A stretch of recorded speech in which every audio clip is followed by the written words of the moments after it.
Hello everybody, so today we are back for our final video on Hinduism and talking about the beliefs and practices. So one of the big things that we see in Buddhism is this concept of puja, which is the practice of the religion.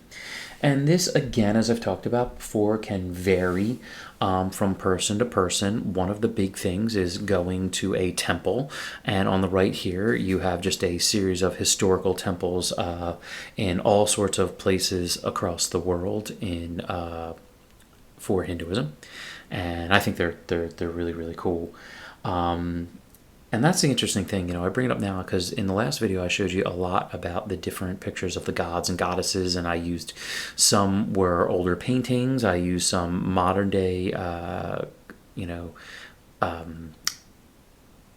guess lack of a term, pictures, but also some statues. And here you have all these wonderful temples. Like, art and architecture is a big deal in Hinduism, and we really see it reflected wonderfully. There in the temples, you will often find priests who help people perform the rituals and give offerings to the gods. Also, you have this concept of darshan, which is the act of making contact with a specific deity. This can happen at home or in temples. People at their homes often have small shrines and prayer spaces to these specific gods that are important to their families or profession or something like that, as well as pilgrimages to going to these holy sites. And I'll talk about some of the holy sites at the end of the video, are also really, really significant and important in Hinduism. Now, at the top of the beliefs of Hinduism is this concept of moksha, and this is the ultimate spiritual goal of Hinduism. And the whole point is that your goal is to reach a point where you detach yourself from the feelings and perceptions that tie you to this world. What you then have happen to you is that you realize that there's a unity of all things. And at that point, upon your death, it will allow your Atman, or your soul, to unify and connect with the Brahman. Now, there are various paths to do this, but depending, and it depends on the devotion to God, and the issue of time comes up, because the idea and concept here is that you cannot do this in one lifetime.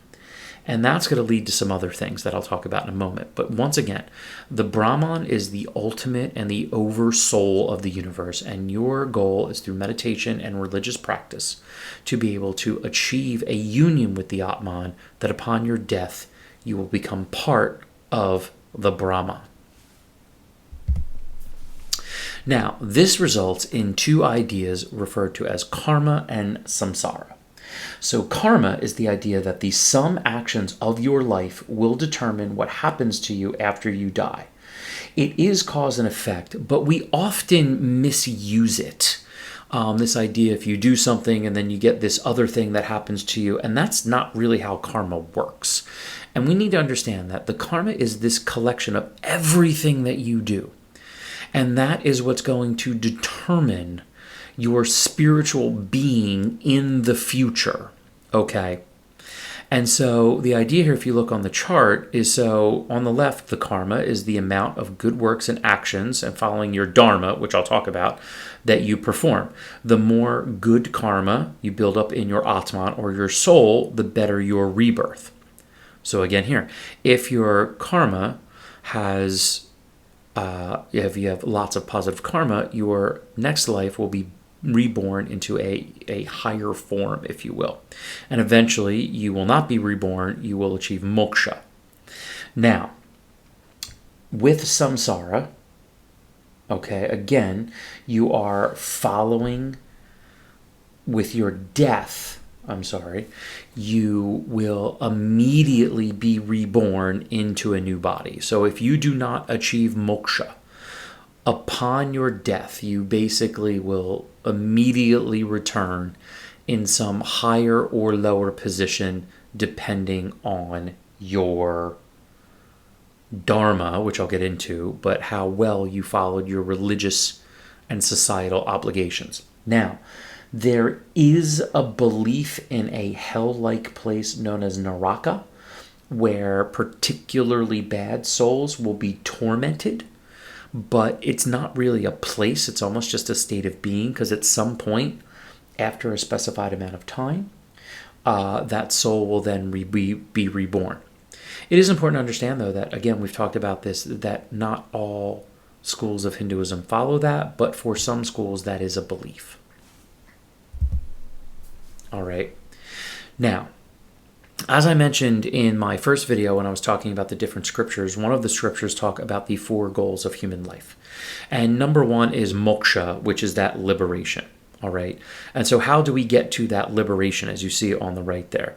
Well, part of it, and the key thing, is your dharma. Now, your dharma is your righteousness of religious life, that you actively follow the behavior and expectations of your caste and the will of the gods. I will talk about castes in a moment. Now, not everybody does necessarily the same rituals. Okay, that's not how it works. And your entire life doesn't just have to be religious, okay? With your dharma, it is totally fine to seek satisfaction in material things. You can do things for fun, and you can genuinely enjoy life, which Kama will talk about as well. But that is, following really that focus on spiritual and your responsibilities to the best of your ability. Next, we have Artha, which, I have it here a little bit different than Artha and Kama. I mean, you can kind of go in any order, if you will. But Artha roughly translates to hard work. That it's okay to work and earn material wealth, but it's also important to work hard at your job and complete your duties. Effort, hard work is a key thing in Indian families today in particular, that there is often a high expectation that you're going to do the best, whether it's at work or school or, really anywhere that you can possibly imagine. And that comes from this idea of Artha. And the thing about Artha, there it has security.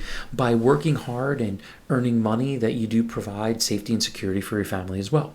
And then finally, we have the idea of Kama. And Kama, it says here, pleasure or desires, that it's the general acceptance that you can seek your desires and passions, and it's okay to enjoy life and gratify your senses and do these fun things. And if you do those 3 things, that, the Dharma, the Kama, and the Artha, that is what is going to get you to the point where you can achieve moksha.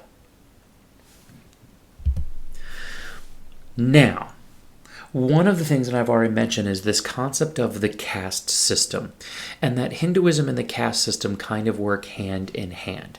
So let's take a step back. When the Indo-Europeans migrated into this area, they were different ethnically and in some cases racially than the people that lived there.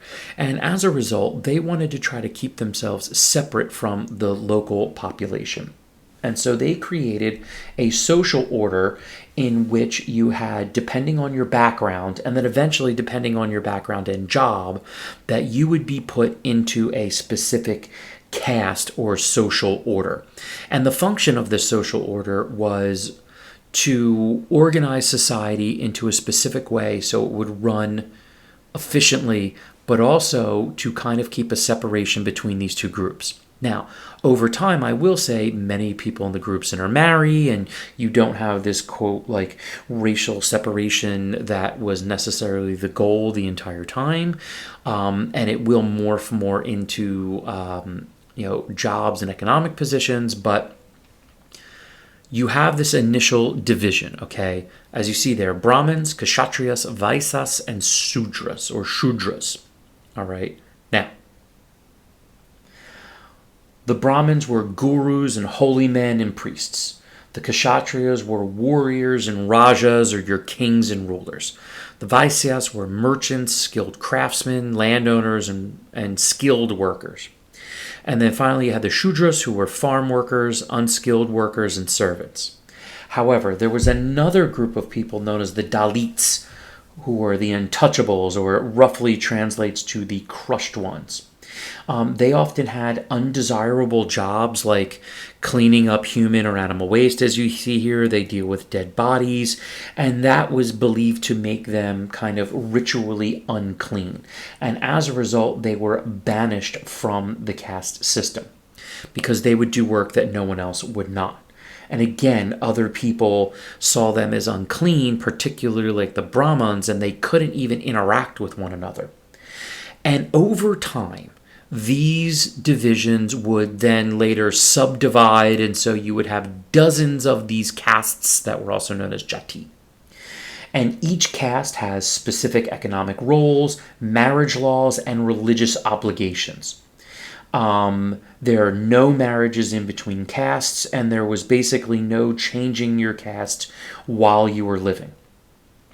Now, we do not see it in some of the earliest writings, like the Rig Veda or things like that, but we do see some references to the Bhagavad Gita, but it wasn't necessarily developed in the religion. However, with this concept of samsara, of birth and rebirth, that the caste system will kind of work hand in hand with the religion, and as a result, the caste system becomes very, very ingrained in the society.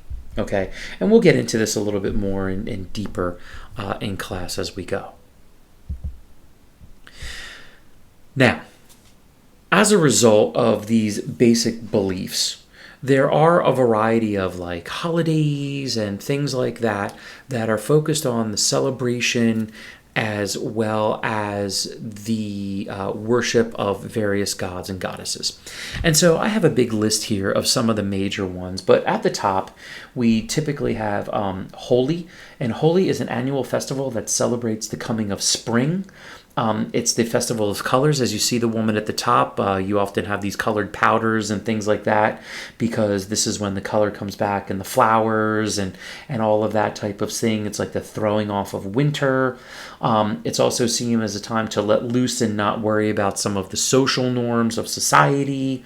And some groups also use it as a time to celebrate either Vishnu or Shiva. We also have Diwali, which is the Festival of Lights. This is a 5-day festival that celebrates the victory of light over dark.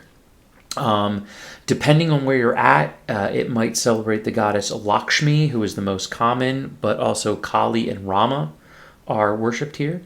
For many, it's also a celebration of like New Year's Eve. It is a lunar holiday, so it moves around, but it typically ends up being in October or November. Then we have things like the Mahashivaratri, or Ratri, or Shiva Ratri. This is the great festival of Shiva. Much of this is spent in meditation, which I'll get to more in a minute, and fasting. Lots of offerings and chanting. A lot of stuff from the Vedas is involved here. And then we have some things like Rama Navami, which is the birth of Rama, Krishna Jayanti, which is the birth of Krishna, the Ganesha Chaturthi festival, which is the celebration of Ganesha, and then Dasera, which celebrates the victory of Rama over the demon king Ravana. And so all of these are, really, really these various festivals. Holy sites are really, really important. And because there's this focus on your religious obligation, temples, natural areas, and cities are all holy sites that are very important depending on who you worship and where. And much of that worship is also focused around meditation. If you've noticed here, a lot of Hinduism is based on you. It's what you're doing in your life and your meditation and following of rituals and prayer and stuff like that. And so visiting things like temples or other natural areas or cities in which there are often a lot of temples, and taking the time to meditate in them and to meditate at home is absolutely crucial. For instance, the picture here, this is a very old temple complex. This is the Ellora Cave Complex, which was built around these sacred caves. And as you can see, just this beautiful stonework. And so there's a variety of different places. Now, I'm not going to go into each and every one of them. I've picked a few, and I've picked a few cities, but you could also have different temples and other areas like that. Okay, so let's get into a few of these. Undoubtedly, one of the main ones is Varanasi. This is seen as the place where Hinduism began. It's also the city of Shiva, where he founded a shrine of purification. It also happens to be on the banks of the Ganges. You see, this is the Ganges River, which is believed to be a sacred river that provides and has, excuse me, cleaning or cleansing powers, if you will. And during certain times of the year, you'll find thousands of people on those steps that you see there to ritually cleanse themselves. And it's just a really, really important city. Next up, I have Dvaraka. And Dvaraka is a city that has tons of temples. It's a city that is also known as a place that Krishna lived and ruled here, because Krishna is so important because of all the things that he taught and helped people with.